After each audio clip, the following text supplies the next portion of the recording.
চটজলদি ব্রেকফাস্ট।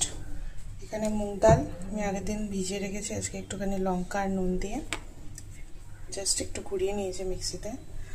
আর আছে tomato, capsicum আর একটা পেঁয়াজ, ছোটো ছোটো এটা কেটে ফেলবো আর মিশিয়ে উইল মেক আ চিল্লা।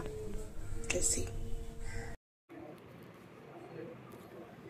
এখানে আমি কয়েকটা সবজি যেগুলো দেখালাম, হাফ একটা টমেটো নিয়েছি, নিয়ে মোটামুটি রাফলি একটা চপ করে নিচ্ছি। এরপরে ক্যাপসিকামগুলো তাই হাফ ক্যাপসিকাম, মিডিয়াম সাইজের একটা ক্যাপসিকামের হাফ যতটুকু হয়। বাট এই সবজিগুলোর পরিমাণ বা সবজিগুলো কী কী আমি অ্যাড করতে চাই সেটা পছন্দ মতো।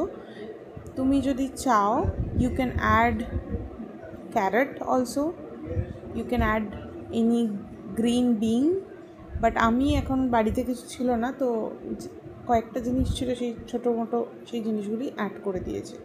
তোমার ইচ্ছা মতো যে কোনো সবজি তুমি অ্যাড করতে পারো। না, আমি এখানে কয়েকটা মশলা অ্যাড করব জাস্ট ফর সিজনিং। আমি লঙ্কা গুঁড়ো ইউজ করিনি, আমি তার বদলে ইউজ করেছি চাট মশলা, একটু চিলি ফ্লেক্স আর একটু আমার রোস্টেড জিরে গুঁড়ো করা থাকে সেটা আমি মিক্স করেছি।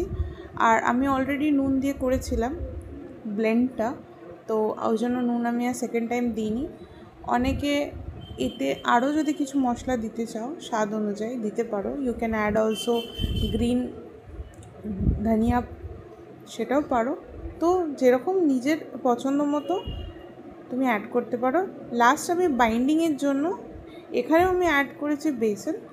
তো বেসন ছাড়াও যা কিছু অ্যাড করা যায়, যদি তোমার মনে হয় তুমি একটু ময়দা অ্যাড করতে পারো সেটাও পারো, বাট যদি তুমি চাও ছাতু অ্যাড করতে you can also do that. যাই হোক, আমার এটা প্রিপেয়ার হয়ে গেছে। এখন আমি আমার তাওয়াতে একটু তেল নিয়ে নিয়েছি, এটা অল্পই তেল নিয়েছি। বাট আমি আর একটা কাজ করবো, যে হাফ অনিয়নটা ছিল সেটা দিয়ে আমি পুরো জিনিসটাকে একবার চালিয়ে নেব।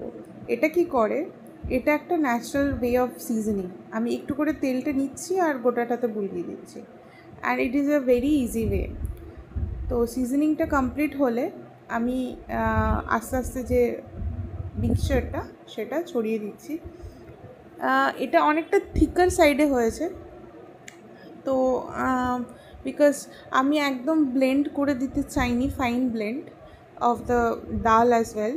তো একটু ঠিক আছে, you will have some bite in your mouth while you eating it, but তুমি তোমার পছন্দ মতো ব্লেন্ডটা করতে পারো।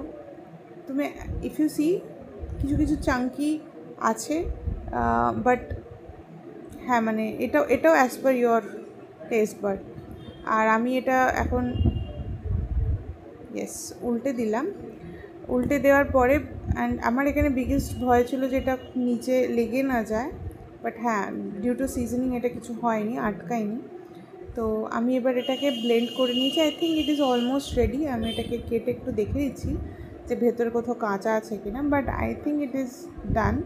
আমি কয়েকবার এটাকে একটু ওলট পালট করে এবার আমি এটাকে নামিয়ে নিতে পারবো।